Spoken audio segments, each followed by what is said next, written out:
এই মনি কি করতেছো? দেখছো না কি করতেছি? কেন, কি হয়েছে? সেটা তো দেখছি, কিন্তু অনেক গরম লাগতেছে, আর এই গরমে ঠান্ডা কিছু খেতে খুব ইচ্ছে করতেছে। তো ঠান্ডা কিছু বানাও। তাতে আমার লাভ কি? খালি খাই খাই। তোমার আবার লাভ লাগবে? আমাকে খাওয়াবা, বানায় বানায় খাওয়াবা, এটাই তোমার লাভ।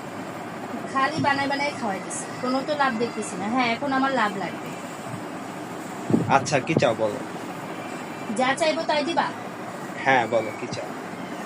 আচ্ছা, কালকে আমাকে শপিং এ নিয়ে যেতে হবে। এই ব্যাপার না, খালি শপিং শপিং মেয়েদের। হ্যাঁ, কালকে আগে আমাকে শপিং এ নিয়ে যাও, বলো পাক্কা তাহলে। আচ্ছা, তার আগে বলো কি খাওয়াবা। যা তুমি খেতে চাও। আমার তো পুডিং খেতে ইচ্ছে করতেছে। আচ্ছা ঠিক আছে, আগে বলো কালকে আমাকে শপিং নিয়ে যাবা। ওকে, ঠিক আছে, তুমি যদি আমাকে আজকে পুডিং খাওয়াও মজা করে, তাহলে অবশ্যই নিয়ে যাবো। আচ্ছা ঠিক আছে, চলো আমরা এখন পুডিং বানাই। আসসালামু আলাইকুম, welcome to Ahnaf's taste the world. আজকে আমরা দেখব কিভাবে স্বল্প সময়ে আর অল্প কিছু ঘরে থাকা ইনগ্রেডিয়েন্টস দিয়ে খুব সহজেই ক্রিমি একটি পুডিং তৈরি করা যায়। তো আমরা এখানে 4 জনের জন্য পুডিং তৈরি করব। তো সেই জন্য চলে আসুন, সর্বপ্রথম আমরা ইনগ্রেডিয়েন্টসগুলো দেখে আসি। এখানে আধা লিটারের মতো দুধ নিলাম, লিকুইড পাস্তুরিত যে দুধটা। এরপর এখানে একটু কনসিস্টেন্সিটা গাঢ় করার জন্য আমি এখানে 2 চা চামচ পরিমাণ, এই চামচের 2 চা চামচ পরিমাণ আমি এখানে কর্নফ্লাওয়ার নিয়েছি।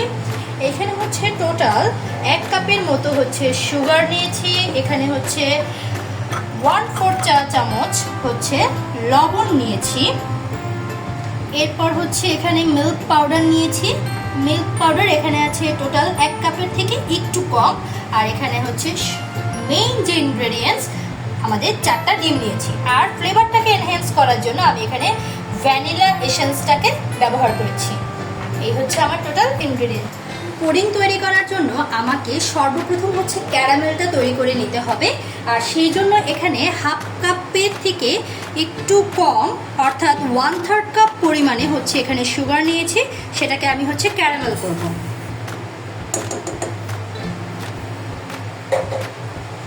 আমরা এখানে কোনো ধরনের এক্সট্রা পানি অ্যাড করব না, কারণ চিনিটা গলে গিয়ে পানিটা বের হবে এবং সাথে সাথে ক্যারামেল তৈরি হয়ে যাবে। ততক্ষণ পর্যন্ত একটু অপেক্ষা করি।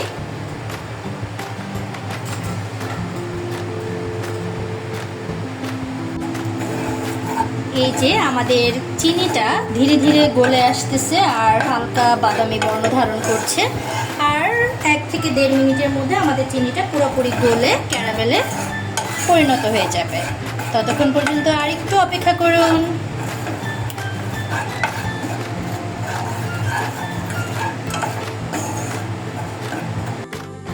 যে পাত্রে আমরা ক্যারামেলটা সেট করব, সেই পাত্রে আমরা ক্যারামেলটা ঢেলে দেব।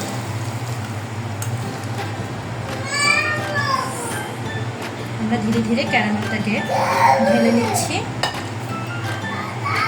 এবং আমরা এই পাত্রটাকে যতটুকু দিতে চাচ্ছি ক্যারামেলের এরিয়াটা, ঠিক ততটুকু আমরা এটাকে রাউন্ড করে, আমি আজকে একটা রাউন্ড শেপের পুডিং বানাবো। এরকম করে কতক্ষণ দিয়ে রাখলে লেয়ারটা পুরো হয়ে যাবে।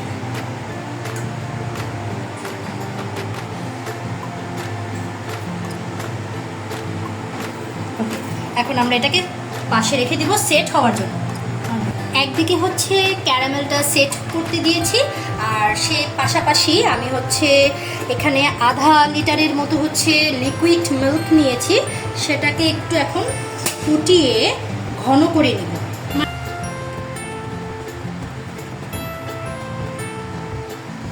আর তার পাশাপাশি আমি এখানে যে 2 টেবিল চামচ কর্নফ্লাওয়ার নিয়েছিলাম, সেটাকে অন্য পরিমাণ পানি অ্যাড করে আমি এখানে প্রায় অ্যারাউন্ড 4 চা চামচের মতো পানি অ্যাড করেছি।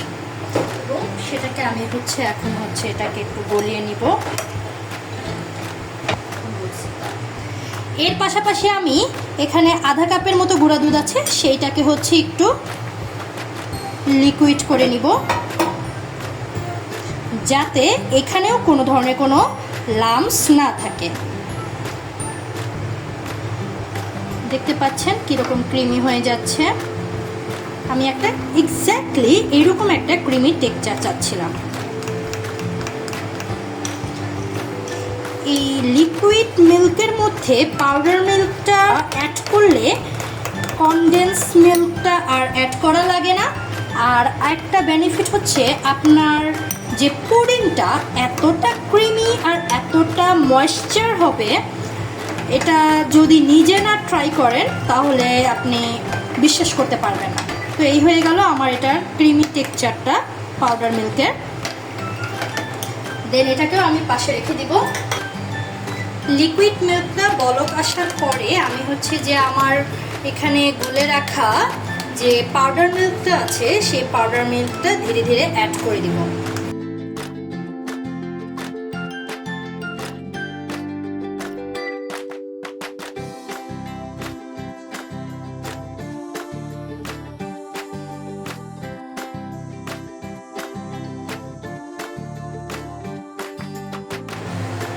আমরা এখন এই লিকুইড মিল্কটা একটু ঘন হয়ে আসা পর্যন্ত অপেক্ষা করব আর ফ্লেমটাকে একদম মিডিয়ামে রাখবো। তার পাশাপাশি একটা কাজ হচ্ছে, প্রধান কাজ, আমি এখানে যে 4টা ডিম নিয়েছিলাম সেই ডিমগুলোকে হচ্ছে এখানে মিক্সিং একটা বোল নিয়েছি, সেই মিক্সিং বোলে সেই 4টা ডিমকে আমি ফাটিয়ে নিচ্ছি।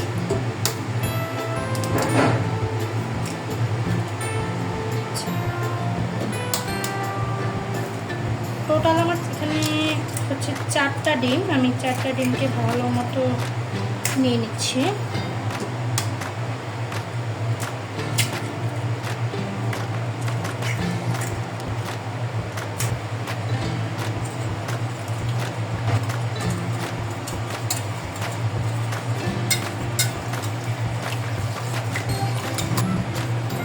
এই হুইক্সটা দিয়ে আমরা হচ্ছে এইটাকে একটু বিট করে নিচ্ছি। আর অবশ্যই মাথায় রাখতে হবে খুব জোরে বিট করা যাবে না আর ঘন ঘন বিট করা যাবে না, হালকা করে থেমে থেমে বিট করতে হবে, মনে রাখবেন। কেননা তাহলে কিন্তু এটা বেশি হচ্ছে ফ্লাপি হয়ে যাবে আর যার কারণে যখন পুডিংটা তৈরি হয়ে আসবে তখন হচ্ছে বাবলস থাকবে পুডিংয়ের ভিতর অনেকগুলা। তো দ্যাটস ওয়াই আমরা এটাকে জাস্ট হচ্ছে ডিমের হোয়াইট যে পোর্শনটা আর ইয়েলো যে পোর্শনটা এটাকে হচ্ছে মিক্স করব ধীরে ধীরে হালকাভাবে। এবং তার মধ্যে আমি হচ্ছে এখানে আছে 1/4 কাপ পরিমাণ হচ্ছে চিনি, সুগার, সেটাকে আমি অ্যাড করে দিলাম।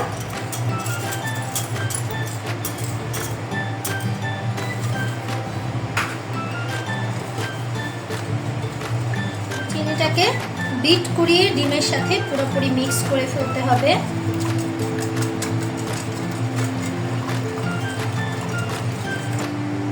ডিম আর চিনিটা মিক্স হয়ে গেলে আমরা তার মধ্যে হচ্ছে 1 চা চামচ পরিমাণ হচ্ছে ভ্যানিলা এসেন্স অ্যাড করে দেব।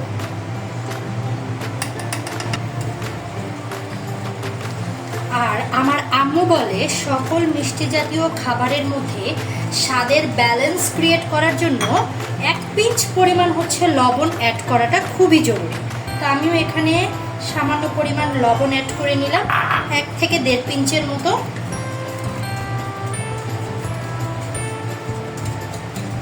হয়ে গেল আমার ডিম, চিনি, ভ্যানিলা এসেন্স আর লবণ মিক্স। এরই পাশে গুলিয়ে রাখা 2 চা চামচ পরিমাণ কর্নফ্লাওয়ার এখন এই লিকুইড মিল্কের পাত্রে ঢেলে দিব এবং ধীরে ধীরে তাড়াতাড়ি মিক্স করে ফেলবো। এটা দিয়েছো কেন? এটা দিলে কি হবে? এটা দিলে হচ্ছে লিকুইড মিল্কের যে ঘনত্বটা অর্থাৎ কনসিস্টেন্সিটা সেটা খুবই গাঢ় হয়ে যাবে। আপনারা দেখতে পাচ্ছেন এখন এই যে লিকুইড মিল্ক যে সেই লিকুইড মিল্কের ঘনত্বটা ধীরে ধীরে খুবই বেড়ে যাচ্ছে। এখন আমি এটা চুলা থেকে নামিয়ে ফেলবো। নামিয়ে তারপর ঘরের রুমে ফ্যানের নিচে এটাকে হচ্ছে সম্পূর্ণ ঠান্ডা করতে হবে, রুম টেম্পারেচারে আনতে হবে। কেননা যদি আমি এই গরম লিকুইড মিল্কটা যদি ডিমের যে পোর্শনটা তার মধ্যে মিক্স করে ফেলি তাহলে ডিমটা জমাট বেঁধে যাবে। সেই কারণে হচ্ছে লিকুইড মিল্কটা অবশ্যই আগে মিডিয়াম টেম্পারেচারে বা রুম টেম্পারেচারে নিয়ে আসতে হবে, অর্থাৎ একটু ঠান্ডা করে নিতে হবে। হুইট মিল্কটা দেখেন কি পরিমাণে ঘন হয়েছে, এটা কিন্তু অনেক ঘন হয়ে গেছে। তো এইটা হচ্ছে আমরা এখন আমাদের যে ডিমের মিক্সিংটা সেটার মধ্যে ঢেলে দিব, আর আরেক দিকে একজনের বিট করতে হবে। তো হচ্ছে আমি এইভাবে ঢেলে দিচ্ছি।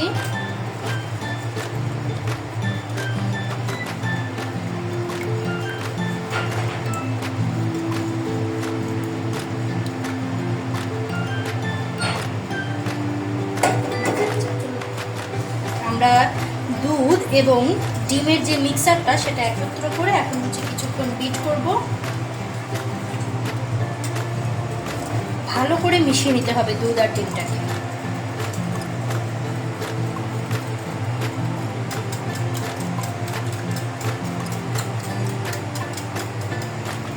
এইটা সম্পূর্ণ রেস্টুরেন্ট স্টাইলের একটা পুডিং হতে যাচ্ছে। কেন বলতে পারেন? কেন না, আমি এখানে একটা শুধুমাত্র ব্যতিক্রম একটা ইনগ্রেডিয়েন্টস ব্যবহার করেছি, যার নাম হচ্ছে কর্নফ্লাওয়ার।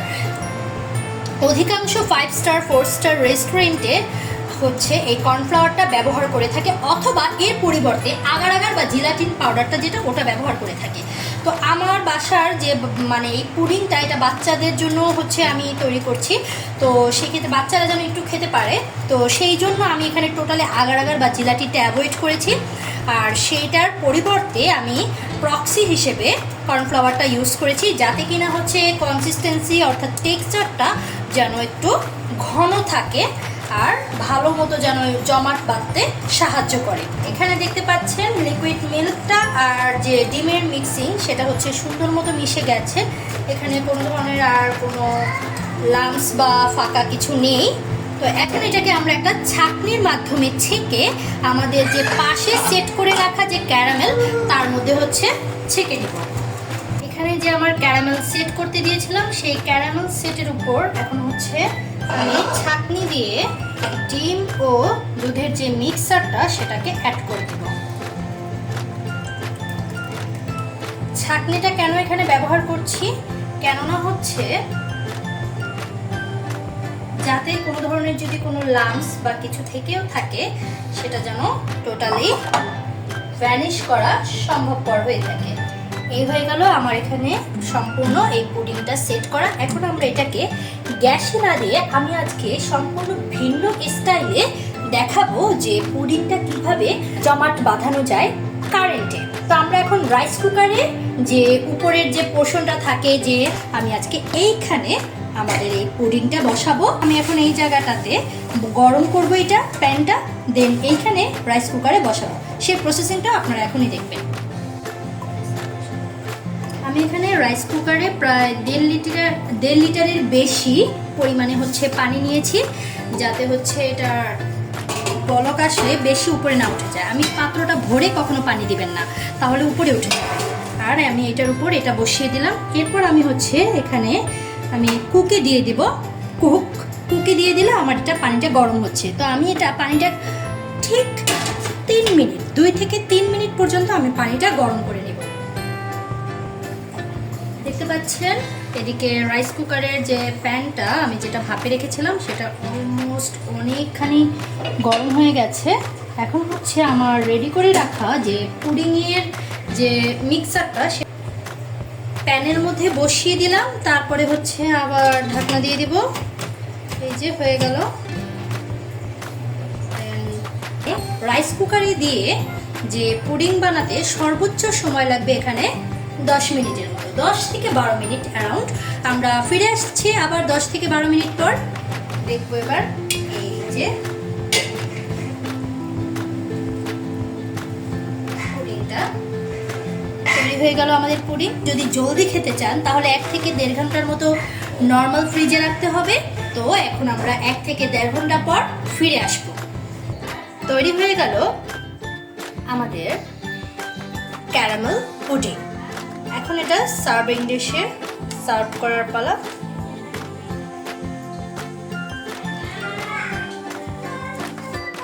এরপর পাশটাকে একটু ছাড়িয়ে নিয়ে আমরা হচ্ছে এটাকে শক্ত করে ধরে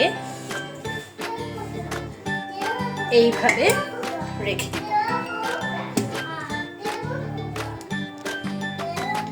তৈরি হয়ে গেল অসাধারণ লোভনীয় স্বাদের ক্যারামেল পুডিং। এখন এটা পরিবেশন করার পালা। আমরা কেটে দেখিয়ে দিচ্ছি।